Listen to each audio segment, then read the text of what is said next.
நீயும் அன்பும் உங்க காதலை பத்தி என்கிட்ட சொன்னதே என்னால தாங்கிக்க முடியல ஆனந்தி. நானே இன்னும் அந்த அதிர்ச்சியில இருந்து வெளியில வர முடியாம தான் இருக்கேன். அதுக்குள்ள மகேஷ் கிட்ட சொல்ல சொன்னா எப்படி ஆனந்தி? கொஞ்சம் டைம் கொடு.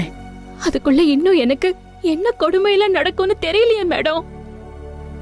இது எல்லாத்துக்கும் மேல எனக்கு நடக்கிற அசிங்கத்தெல்லாம் பார்த்துட்டு சும்மா இருக்க முடியாது. அதுதான் என்ன நடந்துச்சுன்னு கேக்குறேன். நடந்து முடிஞ்ச விஷயத்தை பத்தி பேசி எதுவும் ஆக போறதில்ல மேடம். இப்ப நடக்க வேண்டியது மகேஷ் சார் கிட்ட உண்மையை சொல்ல வேண்டியது. தயவு செஞ்சு சொல்லுங்க, உங்களை கெஞ்சி கேட்டுக்கிறேன்.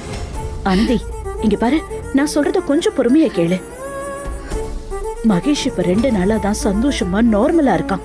மறுபடியும் போய் அன்பும் ஆனந்தியும் காதலிக்கிறாங்க, நீ அவங்க லைஃப விட்டு போன்னு சொன்னா மகேஷால எப்படி அதை தாங்கிக்க முடியும்?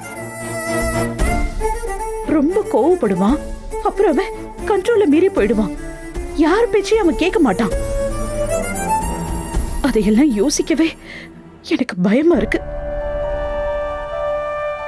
மகேஷ் இவ்வளவு தூரம் நம்பிக்கையா சந்தோஷமா இருக்கிறானா அதுக்கு நானும் ஒரு காரணம் ஆயிட்டேன்.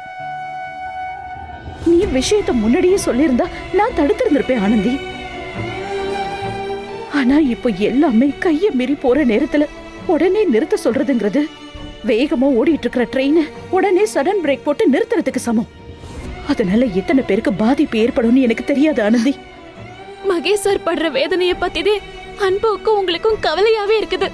நான் இங்க ஒருத்தி மனசுல ஒருத்தரை நேசிச்சுக்கிட்டு வேற ஒருத்தவர்தே உனக்கு சொந்தமானவர்னு ஊரே சொல்றத கேட்டு மருகி சாவறது பத்தி கவலையே இல்லல்ல.